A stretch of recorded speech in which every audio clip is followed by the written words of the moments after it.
In this lecture, we're going to explain how to find the response of a linear system to specific input. But in this case, the input and the output, they have limited or finite interval. For example, if you look at xn, you have 1, 2, 3, you have 3 elements, and h of n has 4 elements, so they are limited, not to infinity like the previous lecture.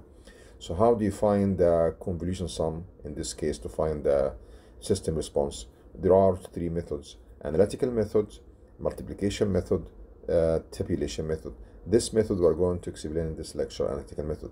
How you do that?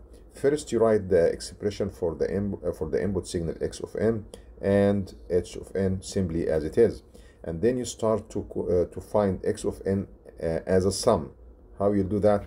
If you remember, you will say x of n equal to, remember, 2 is corresponding to n equals 0, so that's corresponding to 2 delta n, and anything before that you start to make n plus 1, this corresponding to n negative 1, and the amplitude is equal 1, and this one corresponding to n1, so will be the amplitude is equal 3, and delta n minus 1. So this another expression for x of n. All right, how do you find the output or the response? By replacing every delta by h. Plus 2 h of n plus 3 h of n minus 1. So that should be the output. Well, how do you find h of n plus 1, hn, using hn? So you have to express h of n in the same way as you did for x. So now that's, just remember, that's n equals 0, n equal negative 1, negative 2, and here 1 and 2. Just remember how we express it. So we start from here, 1 to the left, amplitude is equal to, shifted by 2 towards the left, so it'll be delta n plus 2. Second element plus 1 delta n plus 1 plus 0.5, that's at n equals 0, delta just n, plus 0.25 delta n minus 1. That's the expression for h of n. But remember here that to find yn, you need hn plus 1, 2 hn, and 3 hn minus 1. So you have h of n here. You start find this element first. It's easier, multiply this row by 2. 2h n will be equal to 4 delta n plus 2 plus 2 delta n plus 1 plus 1 delta n plus 0.5 delta n minus 1. So we're done with this element. It's done. We'll do the first element, hn plus 1. How you do that? You go for the first expression, h of n, and replace every n by n plus 1. Let's do that. So h, even you can make it easy and simple. Just if you copy that,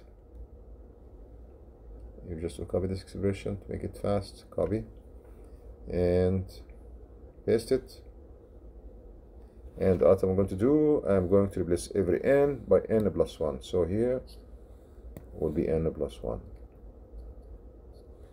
N plus 2 will be n plus 3. Delta n plus 1 will be delta n plus 2. I just add 1. And delta n will be delta n plus 1. And delta n minus 1 plus 1, it will be n. So that will be n. So that's hn plus 1. We're done with this term.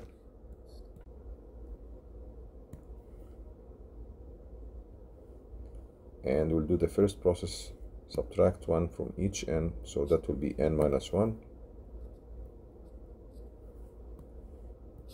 That will be n plus 1. Subtract 1 will be just n, and subtract 1 will be n minus 1. The last one will be n minus 2. Then the amplitude multiplied by 3 here. So you are going to multiply by 3 and multiply by 3. 3 times 2 is equal 6. 3 times 1 is equal 3. 3 times half is equal 1.5. 3 times 0.25 is equal 0.75. So we have the three terms in the expression y of n. So we're going just to add these three terms to hn. That's to hn plus 1. That's right. So y of n, when we add the three terms, you look for the this is the biggest one. 2 delta n plus 3, you have only one term. N plus 2, you have 4, and you have 1, that's 5. That's it, you don't have in the third column. So you have 5 delta n plus 2. Next one, delta n plus 1, that's delta n plus 1, you got 2. You got 5, that's 2.5. You got 6, you got 8.5 delta n plus 1. Now down to delta n, you got 1 here, 1 delta n, 0.25, that's 1.25, 1.25, and 3, that will be 4.25 delta n. You go to delta n minus 1, let's see what you have here. You have 0.5 and 1.5, that will make 2. There's nothing in the middle, so that will be 2. We'll go to the last one, delta n minus 2, delta n minus 2, which, okay, this is the only term, that's 0.75. So that will be the expression for the output. If you wish, you can write it like that. The first term, we already did in order, so you'll be 2, and after 2 you get 5. You have to be careful because maybe you will have 0 term in the middle, so it's better just if you go and you mark in the top, say that's corresponding to -3, n plus 8. So you should have after that -2 and -1 and 0, 1, 2, 3, and so on. So let's just follow this order. Then 8.5 for -1, 8.5, and for 0, 4.25, and for n minus 1, which is n1 here, will be 2, and the last term will be 0.75. There is no term, so that will be the output. You should underline the term corresponding to n equals 0, which will be this one, delta n corresponding to n equals 0, 4.25. So that's the term. Let's just observe. If you look for x of n, you have n0 happen in the second term, so it happened in the second term, and h of n0, it happened in the third term, to 1.5, that third term. So 2 plus 3 is equal 5, and subtract 1, so 5 minus 1 is equal 4. So always the n term will be here, the fourth in this case. So 1, 2, 3, 4. That's right. That's one thing. Other thing, how many elements do you have? 1, 2, 3, 4, 5, 6. You have 6 terms. You have here in xn 3 terms.